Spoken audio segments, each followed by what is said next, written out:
అందరికీ నమస్కారం. నేను మీ దేవి. 'మిస్టర్ యారగెంట్' 87వ భాగం. రచయిత వనజ గారు. మహిత చనిపోయిన కళ్యాణ్‌ని చూసి ఒక పక్క సంతోషపడుతూ, వీడు చావడంలో తప్పే లేదులే. ఎంతమంది ఆడపిల్లలతో ఆడుకున్నాడో. వీడి నాన్న ఎంతమంది ఆస్తులను దోచుకున్నాడని అనుకుంటూ ఫాస్ట్‌గా గుళ్ళోకి వెళ్లి, అమ్మవారి దగ్గర ఉన్న పసుపు కొమ్ము తీసుకొచ్చి త్రిపుర చూస్తుండగానే ఆమె మెడలో ఉన్న తాళిని తెంచి పసుపు కొమ్ము తాడు క్రిష్ చేతికందించింది. క్రిష్ పసుపు తాడు తీసుకొని ఆమె ముందరకు వెళ్తుంటే, "వద్దు క్రిష్ గారు. ఈ పాపిష్టిదాన్ని పెళ్లి చేసుకోకండి. నాకున్న దరిద్రం మీకు కూడా అంటుకుంటుంది. నా నుంచి అందరూ దూరంగా వెళ్ళిపోండంటూ అరుస్తుంటే, క్రిష్‌కి అయితే త్రిపుతను ఒకటి పీకాలి అనేంత కోపం వస్తోంది కానీ సైలెంట్‌గా ఉన్నాడు. మహిత మాత్రం క్రిష్ కోపాన్ని అర్థం చేసుకుంటూ, ఇలా కాదని చెప్పి ఆమె ఊపుతున్న తలను సరిగ్గా పట్టుకొని, "అక్కా! నీ మీద నాకెప్పుడూ కోపం రాలేదు. నేనెప్పుడూ నిన్ను కొట్టలేదు. ఇప్పుడు గనక నువ్వు క్రిష్ బావతో తాళి కట్టించుకోకుండా ఉన్నావంటే నేనే కొడతానని చెప్పి త్రిపుర తలను సరిగ్గా పట్టుకొని, బావ ఇప్పుడు కట్టేసేయ్. ఆ తర్వాత ఏం చేస్తుందో చూద్దాం అంటూ చెప్పేసరికి తాళి కట్టేస్తాడు. అప్పుడు కూడా ఇంకేం మాట్లాడలేదు. ఏడుపు రాలేదు. సైలెంట్ అయిపోయింది త్రిపుర. ఇ ఇప్పుడివ్వవే పెళ్ళికి వాల్యూ. ఇందాక వాడెవడో గొట్టంగాడిని చంపేస్తాడు అని అంత ఫీలయిపోతున్నావే. ఇప్పుడు నీ భర్త క్రిష్ బావ. ఆయనకివ్వు వాల్యూ అంటూ పనైపోయినట్లుగా త్రిపుర చేతులకు కాళ్ళకు కట్లు విప్పేసింది మహిత. క్రిష్ హైఫైకి ఇస్తూ హమ్మయ్య! బావ ఎవరు ఏమి ప్లాన్ చేయకున్నా ఇదిలా జరిగిపోయింది. ఎవరి ప్రేమ వాళ్ళకు దక్కింది.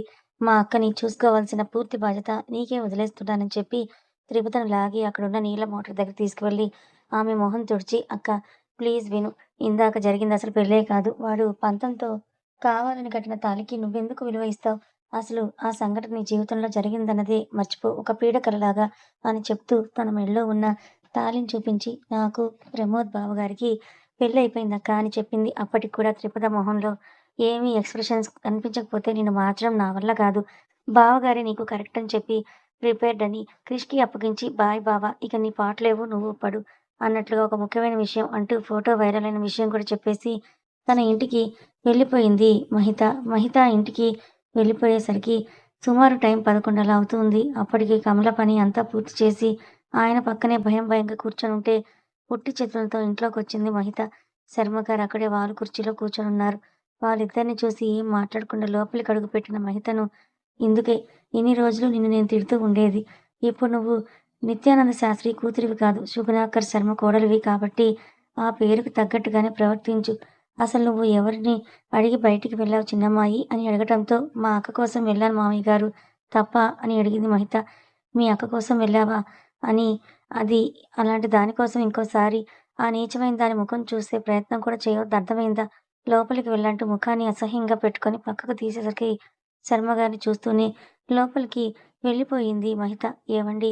అమ్మాయికి బట్టలు అవి వెళ్ళి నేను తీసుకొనొచ్చేదా? ఆ ఇంటికి వెళ్ళి అని కమల భయం భయంగా అడుగుతుంటే, ఈ రోజే పెళ్లయింది. ఎవరైనా పుట్టింటికి వెళ్తారా ఏంటి? కమల నువ్వు కూడా ఆచారాలు మర్చిపోయావా అని పెళ్లి జరిగింది ఈరోజే. ఎవరైనా ఈరోజే పుట్టింటికి పంపిస్తారా?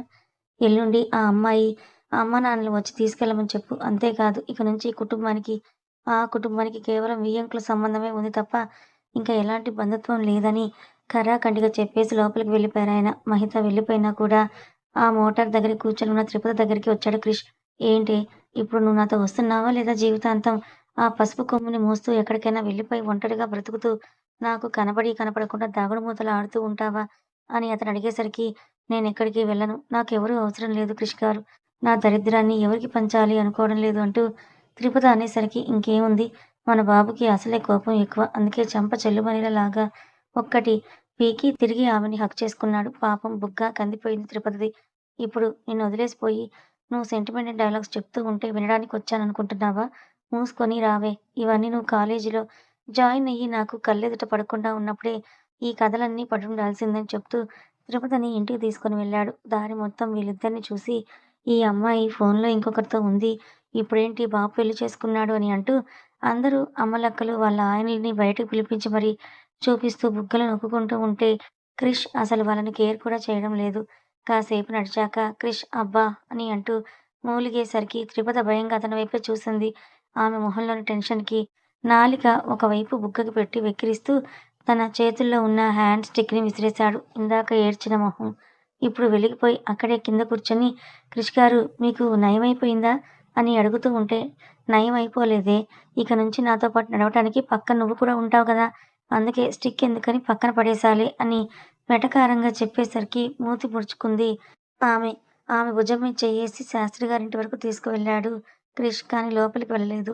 బయటే ఉన్న ప్రకాష్ గారు వాళ్ళిద్దరిని చూసి సంతోషపడుతూ హరిత అంటూ గట్టిగా పిలిచేసరికి ఆవిడ, బృంద వచ్చారు.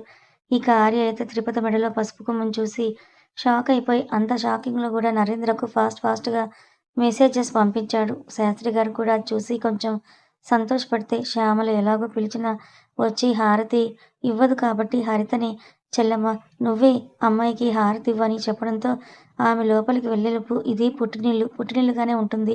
మాకంటూ ఒక ఇల్లు ఉంది కదా!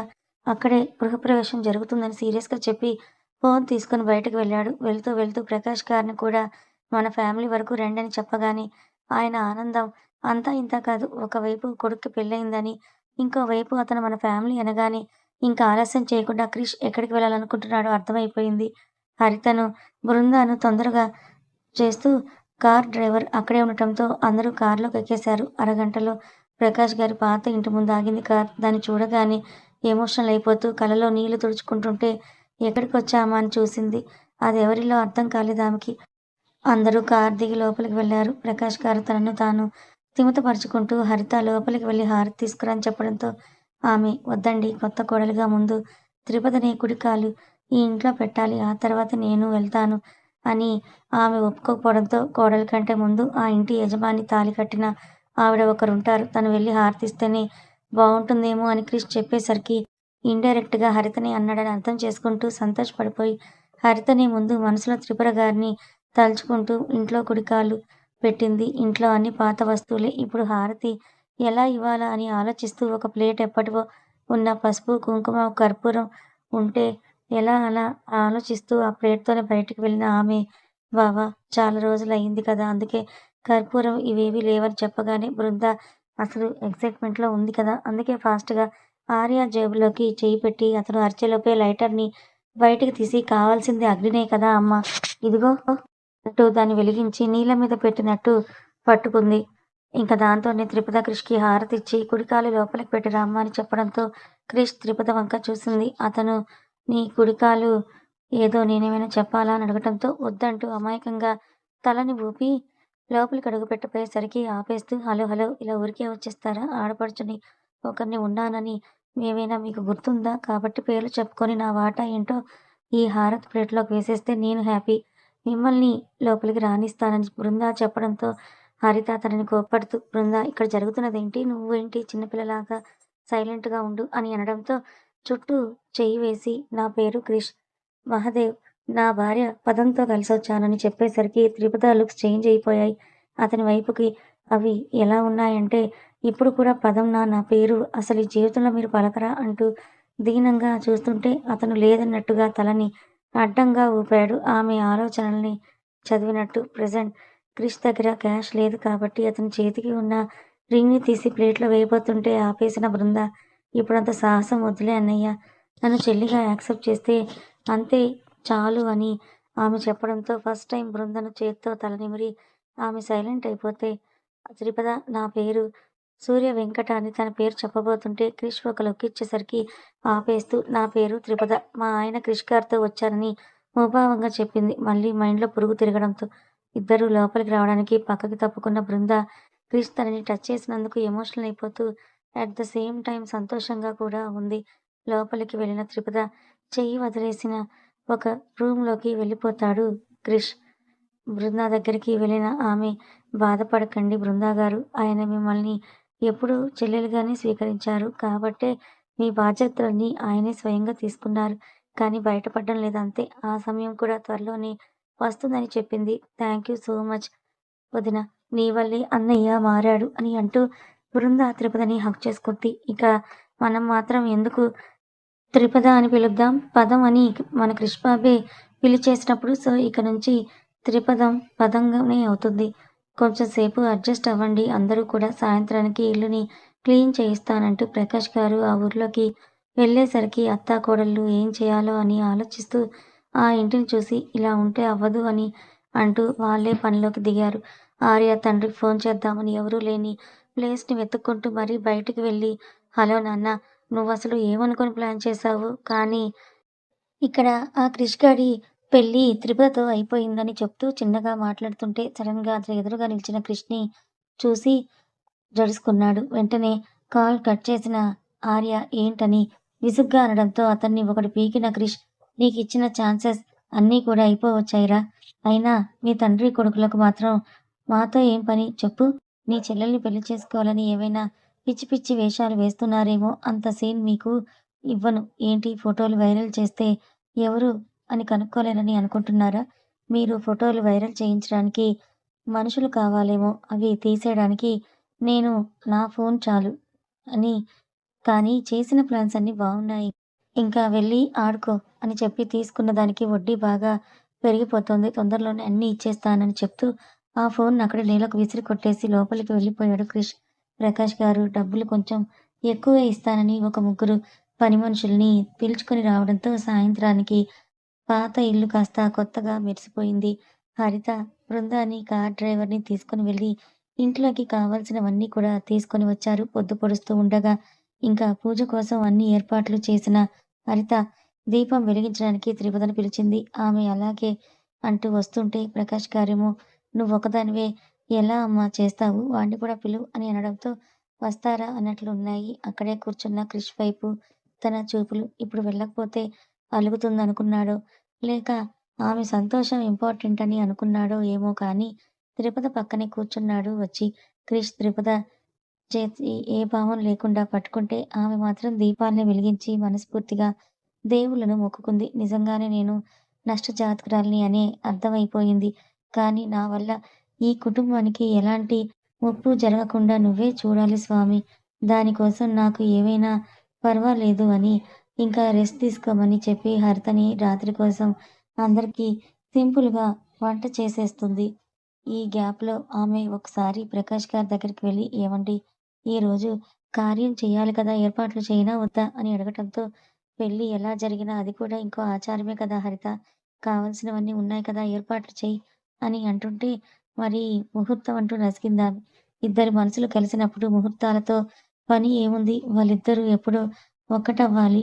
ఎప్పుడు ఏం చేయాలి అన్నది పూర్తిగా వాళ్ళ ఇష్టం. ఆచారం ప్రకారం ఏర్పాట్లు చేయడం వరకే మన బాధ్యత అని చెప్పేసరికి హరిత 2 రూములు ఉన్న ఇంట్లో ఒక రూమ్‌ని బృందా సాయంతో డెకరేట్ చేసింది. ఆల్రెడీ క్రిష్‌కి, తిరుపతికి షాపింగ్ వెళ్ళినప్పుడే బట్టలు తీసుకొచ్చింది కాబట్టి అవే వేసుకోమని ఇద్దరికీ చెప్పి రాత్రికి భోజనాలయ్యాక వేరే రూమ్‌లోకి వెళ్ళిపోతుంటే అతన్ని డెకరేట్ చేసిన రూమ్‌లోకి పంపించి త్రిపదని వంటగదిలోకి తీసుకెళ్ళింది హరిత. ఏంటాంటీ అని అడుగుతూ ఉండడంతో హరిత బాధగా అప్పుడంటే ఆంటీ అని అన్నావు.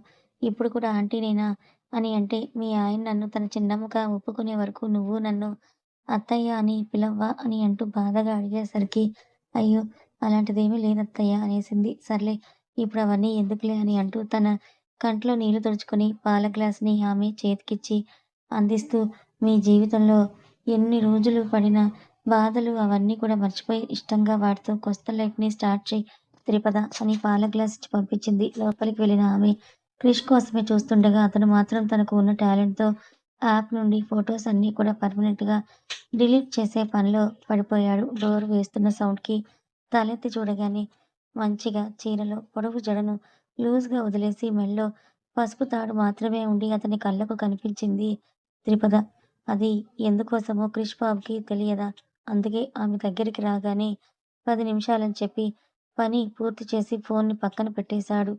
పాలు అంటూ అతని ముందుకు చెయ్యి చాపడంతో వాటిని తీసుకుని తాగేలోపే త్రిపద ఒక బెడ్‌షీట్ దిండు తీసుకొని బెడ్ పక్కనే కిందకి పరిచి పడుకుంది.